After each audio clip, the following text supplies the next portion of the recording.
On Overdrive this week, we pit the Honda Amaze against the Maruti Suzuki Dzire and take a closer look at the newly launched luxurious Scandinavian SUV, the Volvo XC90.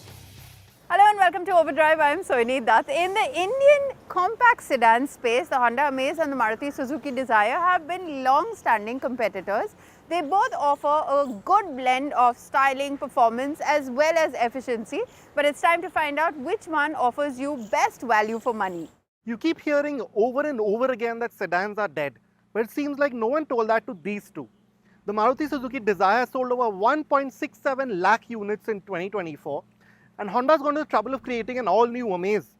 Now both these cars are very new and very popular, so it's only fair to ask which of these is the best.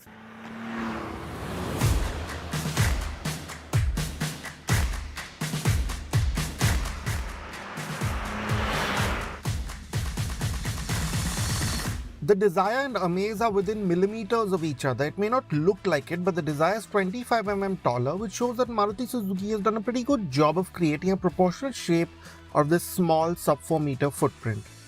The Amaze, on the other hand, has quite some presence with the big upright grille and large boxy lighting. The Amaze's shrunk city theme makes it a touch more upright than ideal, but there is a reason to this, as we will see later. The Amaze has 9 mm more ground clearance than the Dzire, 172 mm, which always helps. Now with the Dzire, you get 382 litres of boot space. That's not too much more than what you used to get with the last gen model. And you notice that the lip is quite low. So if I have a big heavy bag, I can quite easily lift it up, and a few of them for your family road trip will fit. But it's the Amaze that is genuinely more practical in this regard. At least you get 416 litres. And if you just look at it, it's much deeper. Overall, the space is much wider. Yes, both of them have these wheel wells that come in the way, but otherwise, this is the better package for a family road trip. And you also have a wider opening. And another nice touch is that you get padding here on the lid, which you don't see very often, even in some bigger sedans. Now, this is a bit odd. With the Dzire, you can't actually open the boot, even though there is a request sensor. What you do need is the key in your hand. Only then the boot opens. But with the Amaze, there's no such problem. You can just open it like in any other car. The more practical space does mean that the Amaze seems to end more abruptly, although even at the rear it has more presence with the large city-like lamps. The Desire's better proportions are also continued here. Now both these cars try to give you that upmarketish sedan experience within the cabin too. And at first glance, I think the Dzire does it slightly better. You notice that with the more vibrant feeling that's in the cabin. So you have a bit more texture here, a bit more user-wearing sort of finishes. For example, this forward, there's a bit more silver here than in the Amaze. So yeah, you feel like you're in a more expensive car at first glance. But having said that, you have that tough, functional Japanese sense from both these cars. And the Honda sort of enhances that to an extent with the switchgear. For example, the AC vents have a bit more heft to them, same with the buttons on the steering wheel. So in that sense, the Amaze does better. And yeah, even the plastics, while they do seem of a tougher grade in the Amaze, the panel gaps itself, I think the Maruti does it a little bit better. They're a bit more consistent in the Dzire. The Amaze's part digital instrumentation feels quite a few steps ahead of the simple analog dials in the Dzire. The large screen and steering mounted buttons make it much easier to navigate on the move. Conversely, the small MID in the Dzire uses old school stocks and is often locked out through alerts like the turn-by-turn navigation. The Amaze also has a more configurable trip computer. The situation is reversed with the touchscreen. The Amaze's 8-inch screen feels like it's from a couple of generations ago. It's slow to respond, the display lacks brightness and contrast and catches glare easily. You also don't get a wireless phone mirroring function.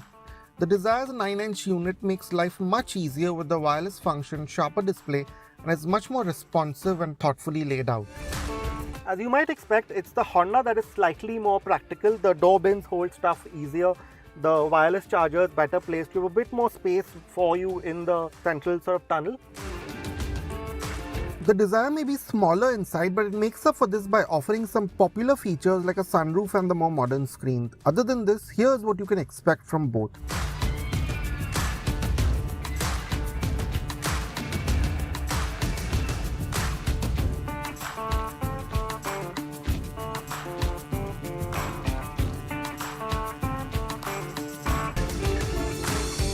Now with both these cars, very often you or your family members will be spending time in the back seat. And in that scenario, if you're traveling 4 up very often, then the Amaze really does score some points over the Dzire. We just tried sitting 3 abreast and it was much easier to fit in the Amaze than in the Dzire. The Amaze, just aside from its slightly wider bench, it also has slightly nicer contouring. So even though it's quite flat, you do feel that the cushioning is slightly firmer. There's a bit more thigh support, so you will be more comfortable. And then just generally in terms of its volume, it feels more spacious. It has a little bit more knee room than in the Dzire, so you can sort of spread out a bit more. The footwells seem a little bit wider, so to speak, and even the central hump is slightly lower. Similarly, you have a larger window and the roof just feels like it's of a slightly higher height. So overall, it's a brighter, more spacious feeling in the Amaze. Now both will give you a center armrest, and I just feel that this has a typical Honda thing of how it rests directly on the seat. So yeah, for me this is a bit too low. In that sense, the Dzire has a slightly more comfortable armrest, but you get a third headrest with the Amaze. Now just like in the front, you do find that the Amaze is a bit lacking in terms of features at the back. The sound quality isn't that great of the music system, which is one thing. And you also find that you don't get any charging ports. So there's just a 12-volt socket, which is going to be a bit of a pain in this day and age. Well, we aren't done with pitting these two sedans against each other just yet. Come back on the other side of this break. We will be inching closer to the verdict. Welcome back here with us on Overdrive. Now, the Honda Amaze stands tall with its bold design, while the Maruti Suzuki Dzire is known for its practicality. It's now time to get back to a comparison test to find out which sedan comes out on top. The Maruti Suzuki gives you TPMS and a 360-degree camera. Notably, the Dzire is the first NCAP rated 5-star car from the brand. The new Amaze hasn't been tested yet, but it's the only one here with ADAS. This is a basic system but works well enough to add a further layer of security. Although the camera and side view monitor in the Amaze aren't as clear as in the Dzire.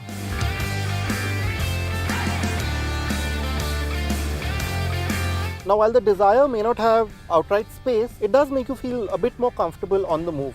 The suspension setup, Maruti has really found a very good balance, I must say. So over the usual, typically Indian road surfaces, you find that it's a bit better. So over uneven city roads or say a broken patch, the car is much more level, the Maruti Suzuki. You don't find yourself being sort of moved around as you would find in the Amaze.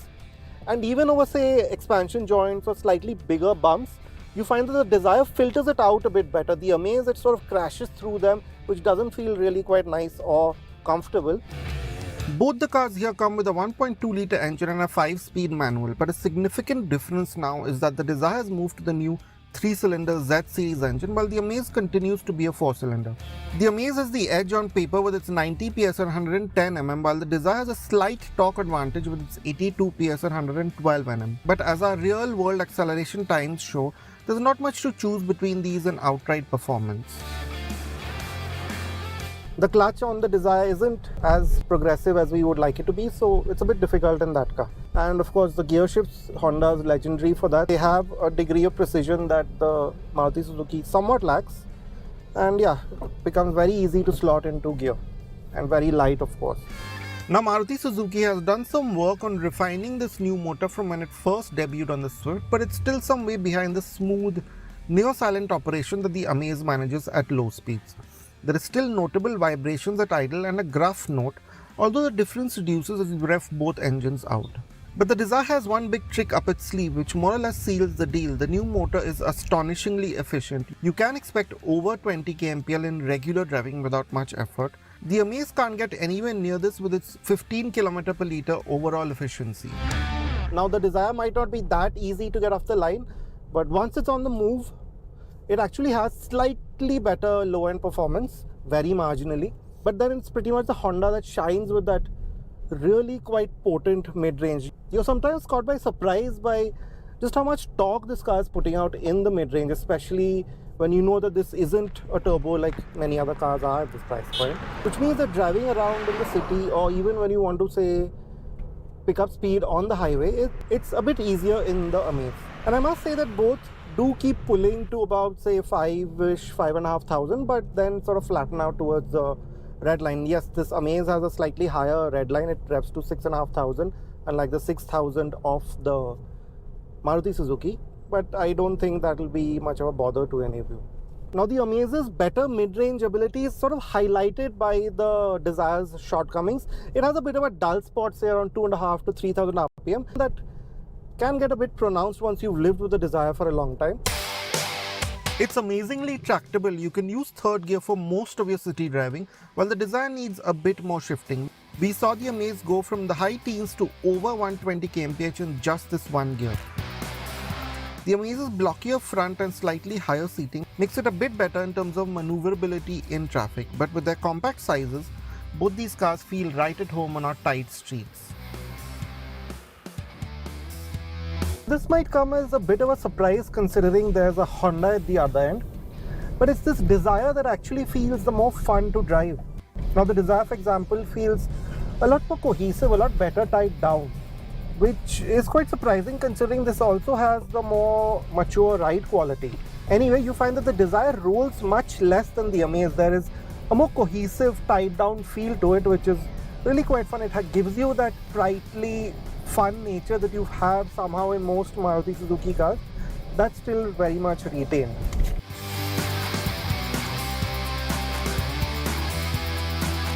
Over uneven surfaces, you find that the Honda wallows a bit.